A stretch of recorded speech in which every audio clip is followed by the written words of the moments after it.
G'day folks, welcome to a bit of a rant. What am I ranting about today? It's a rant about why there are no great pirate games. And when I talk about pirates, I'm talking about the so-called golden age of piracy, the 17th, early 18th century, the Spanish Main, the Caribbean, that kind of Long John Silver, the fantasy ideas of piracy. And I want to give a bit of a background. So back in the 1980s, when I was a kid, when I had my first computer, a Commodore 64, one of the games I had was Sid Meier's Pirates. It was published in 1987. I was very young. Had I even started school. I may have just started school, and I loved this game. And I sank, as a kid, so many hours into Sid Meier's Pirates. The idea is I think the story is that you've led a mutiny against the captain of your ship, and you've got a small pinnace or a sloop or something really small and about 8, 9, 10, 11 crew, and that's it. You have to get started, and you've got this open world, or the open Caribbean, and you might be somewhere in the middle of an island somewhere, and yeah, you've got to make your fame. And the idea is that you can, it's a bit of a sandbox. You can sail around, you fight other ships, you meet governors and different sort of personalities. You go to pubs and you hear tales and you collect treasure maps. There was so much in this. It was, for me, what I loved about it was the long journey, the long adventure, the kind of exploration. You're not really mapping or charting a map, but you're exploring the Caribbean world. As I said, you start off with a very small skeleton crew and you build a crew in the hundreds. You will find loot all around the Caribbean in terms of buried treasure, in terms of raiding, international, Spanish settlements and things like that. So this sort of began my fascination with the world of piracy. And I remember as a kid also I had a series of books on pirates, and I loved to read about the history of pirates. And I think that early interest as a kid in pirates, Caribbean pirates, may have sparked some of my early historical thinking. It didn't continue. I sort of diverged to Australian history, but I was interested in the history of piracy. And over the years, I've been intrigued by different ways that game designers have dealt with that history. I love games where I can enhance my ship. I love the customization elements in these board games. In Sid Meier's Pirates, you would manage your international relations. You would build relationships with certain governors. And of course, you have to find a wife. And she would give you sort of, as you went to visit her in her home port, she would tell you secrets about what was going on in the world. I think she would tell you, where the Spanish Main was last located, and so you could sail there and try and find them if you had a big enough ship. I also like, so not just Sid Meier's Pirates, but other pirate games where you have a bit of character development, where you are shaping who you are. I love those kind of games in general. So inside Sid Meier's Pirates, 1987, and then it was redeveloped as Sid Meier's Pirates Gold in about 1993 for sort of IBM PC, and I had that as well, and again played that a lot. So I love these games. I love these pirate games. I love how, in particular, it brought all these things together. You would sail around, you'd engage in naval battles, then you'd have a boarding action where you'd have a sword fight with the captain of the opposing ship. You'd have land battles as well, and if you were successful in the land battle, you would then engage in a sword fight with, I think, like the governor of the settlement. And it was all these aspects of sort of this world brought together that, as a kid, fascinated me. Now, growing up, of course, pirates, the golden age of piracy, I realise it's been heavily mythologized. There's a lot of the dark side to piracy. And yeah, look, it's a really deep history. But, and over the years, and over the past 15, 20 years, I have sought out and I have played many different piracy games. None of them have ever quite scratched that itch. I have been, I think, almost constantly disappointed. Part of this could be my high expectations. I keep searching for something like Sid Meier's Pirates in a board game. And across the many different games I've played, I've never found anything comes anything remotely close. I think because of the high expectations, my high hopes for these piracy games, I often hope they're going to be the game I'm looking for, and they never quite are. Then I'm often very critical of pirate games. So in this video, I want to talk about what kind of pirate games there are, what sort of characterizes the genre, and I want to also put forth my wish list.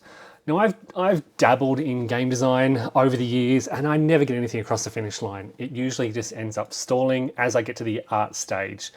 So maybe this is a call for expressions of interest. If you'd like to work with me on game design, if you think we can take this somewhere, I want to share my thoughts on what I'd like to see in a pirate game, and I want to hear your feedback. Is this something that you'd be interested in? Is this something that you'd like to play? Do you share my thoughts about the need for a quintessential pirate game on the market?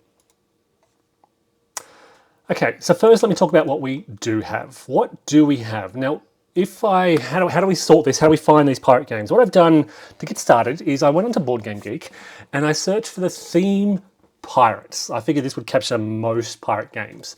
This retrieved 183 games linked with pirates. Fair warning, a lot of these are loosely linked with pirates, and a lot of them seem to use that theme of piracy as just a theme in a card game or something with generic mechanics.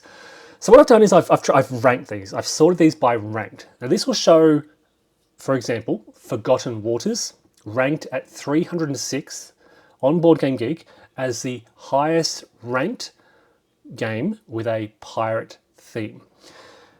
So I want to go through these I won't go through all of them, but some of the most important ones one at a time. Highlighting their sort of pros and cons and what elements I'd like to borrow. So first and foremost, we've got Forgotten Waters. What kind of game is Forgotten Waters?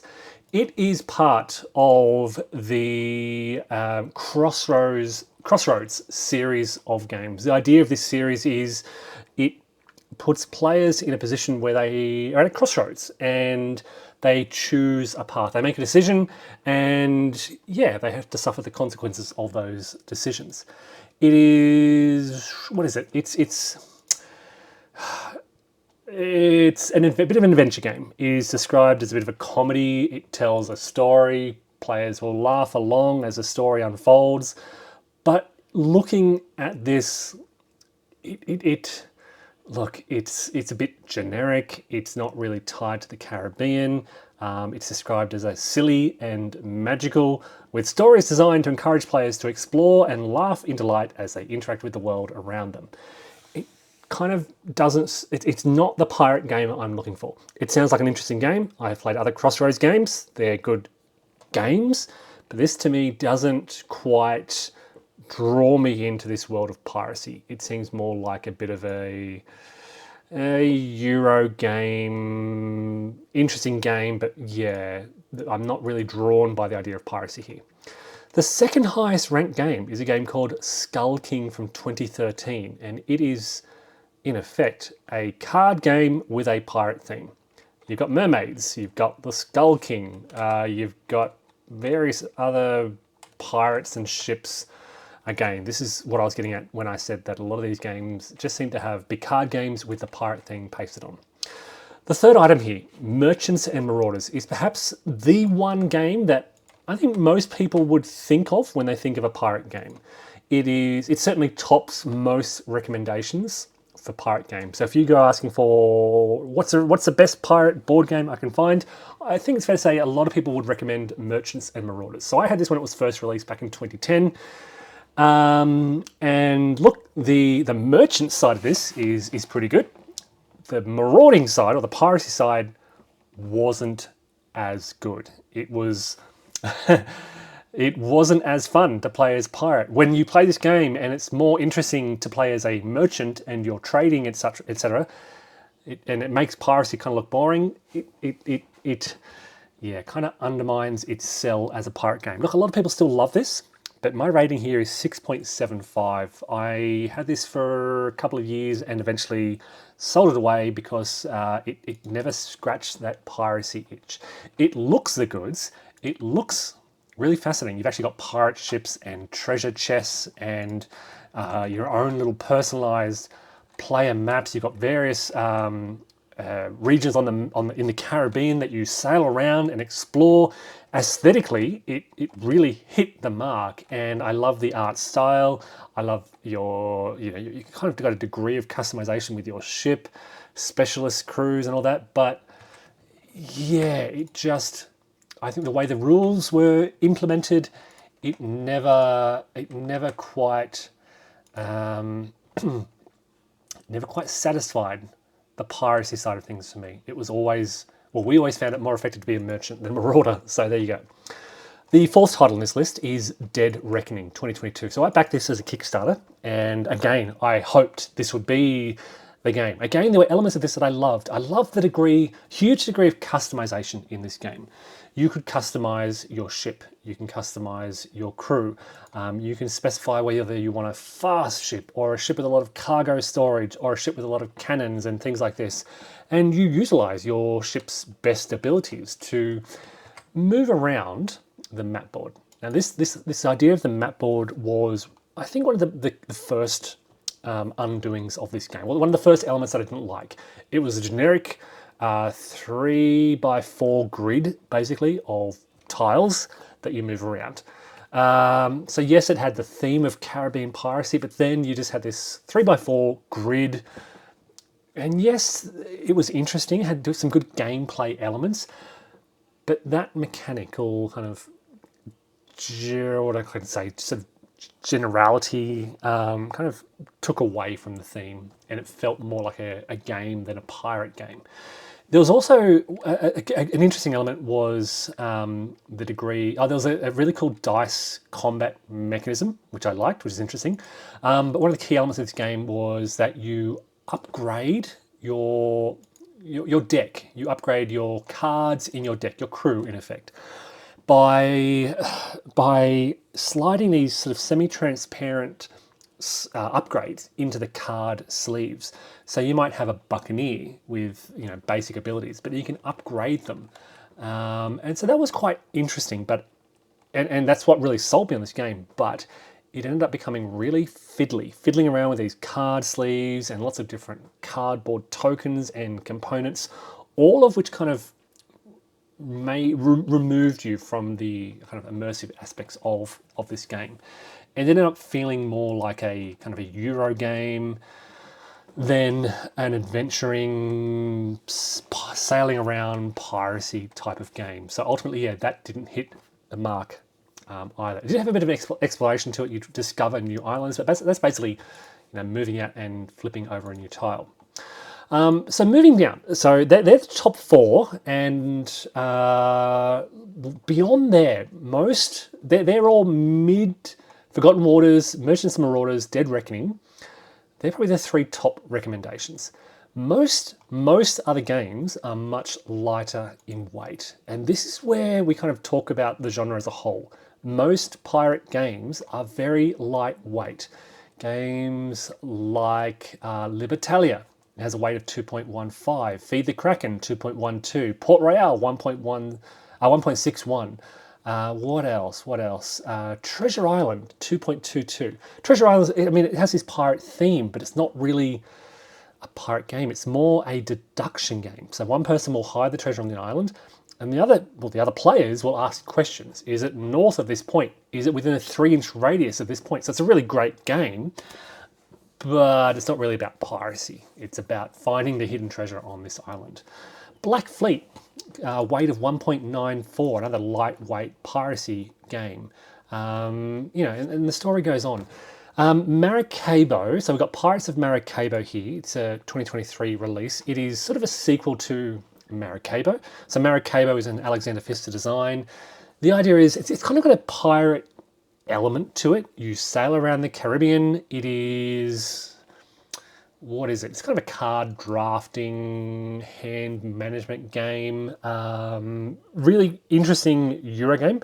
I enjoy playing it, but it's not focused on piracy. Pirates of Maracaibo is the sequel, and they kind of upsold the piracy element in the game, but at the same time, they kind of took away the Caribbean, the map of the Caribbean. Fundamentally, they added all these other elements, and I love the aesthetics of the design, the double-layered boards, the various sort of cards that are laid out. But it didn't.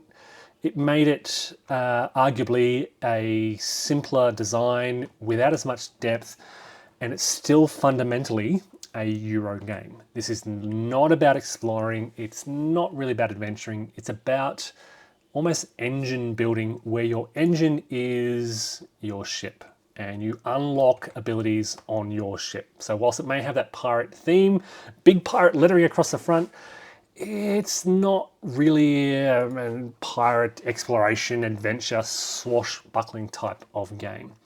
And I can say the same for most of the games on this list. They're either so lightweight that there's no depth to them. Games like Pirates Cove is really light. A game like Tortuga, which is a wonderful game, pirate theme, 6067. But you know, it's a more a social deduction game than it is about pirates. So none of these games really. And you can see also that the relatively low ratings of so many of these games, they're all sound games, relatively solid games, but none of them really strike, hit that point. A Tale of Pirates is another game that I've previously owned, and this was a really interesting, what can I call this? A live action game. Game runs on a timer. You have to reload the guns and set a timer off, and then once the timer exhausts, somebody else can shoot the guns at enemy forces and all this kind of stuff. It's app driven, but and yes, you're on a pirate ship, but it's very, what can I say? It's relatively light, and it kind of exhausted its welcome pretty quickly for us. So you can kind of get this recurring theme throughout many of these titles.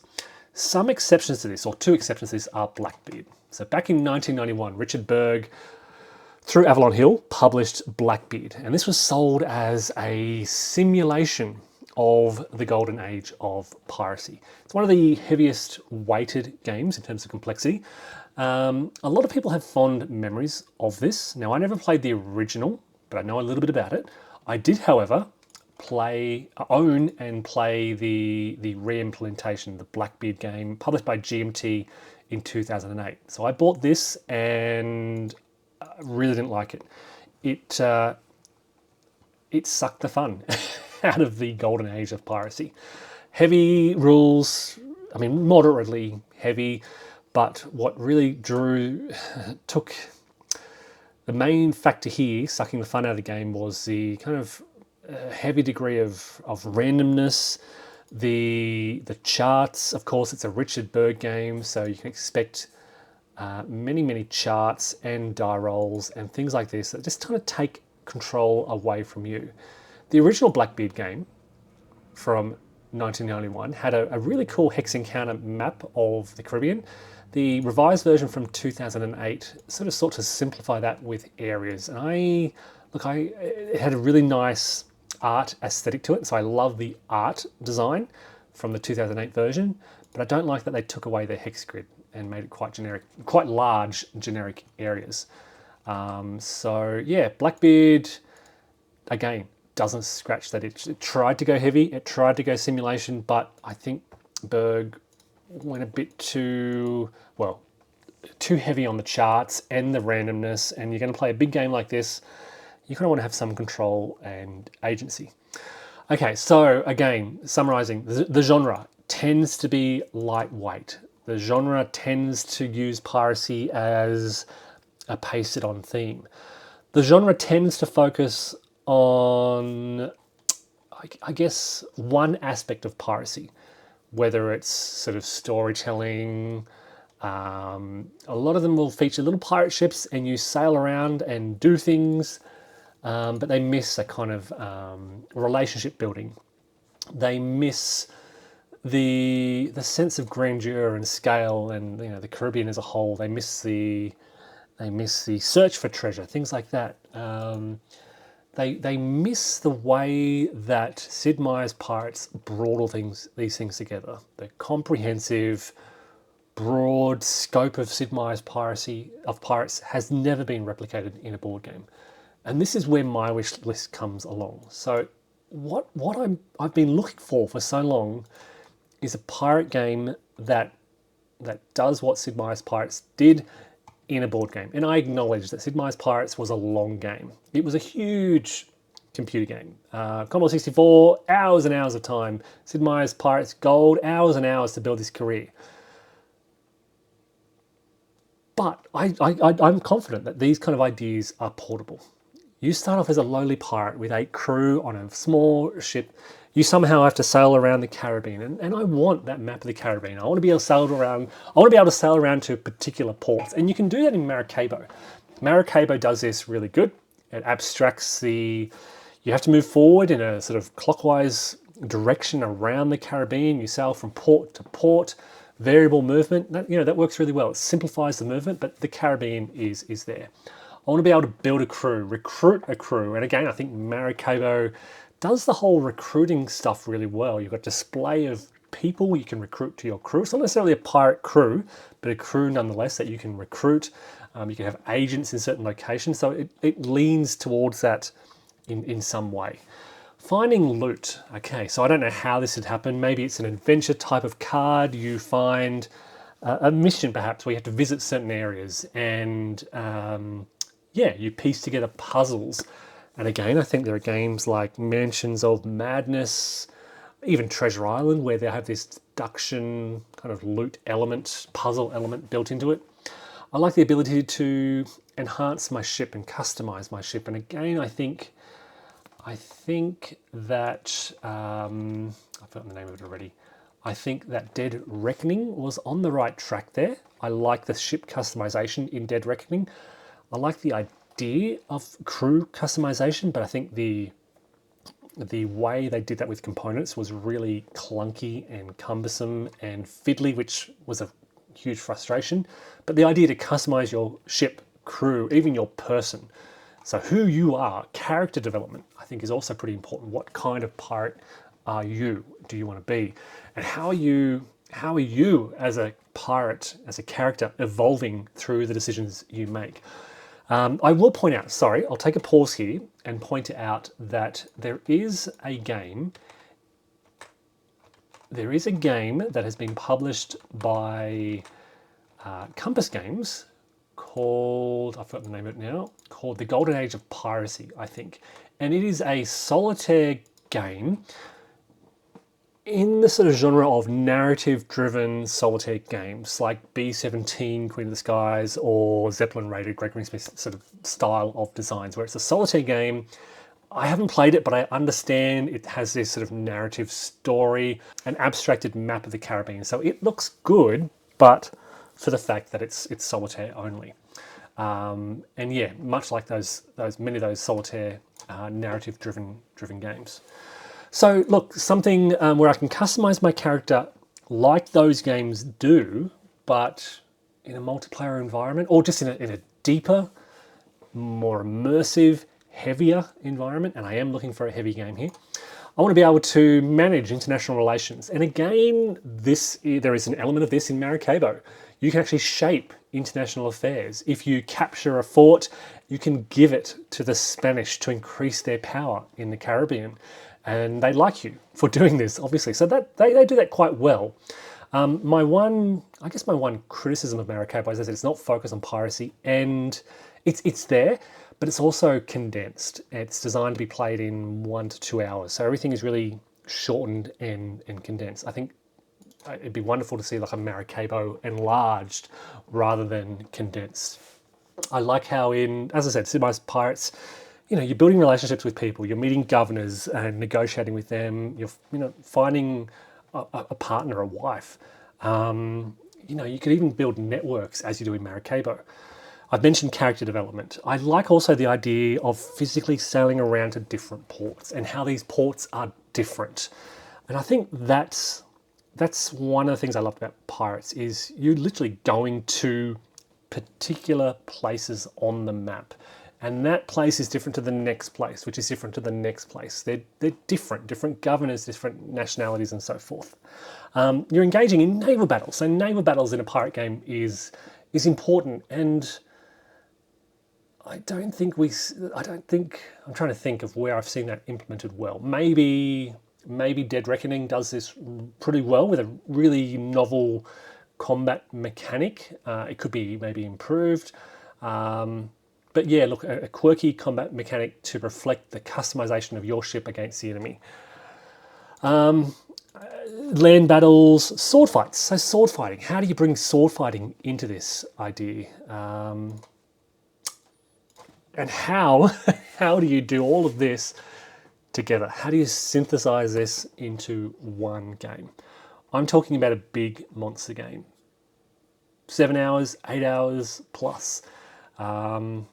Multiplayer or solitaire? I don't know. Is it best to have this kind of thing solitaire?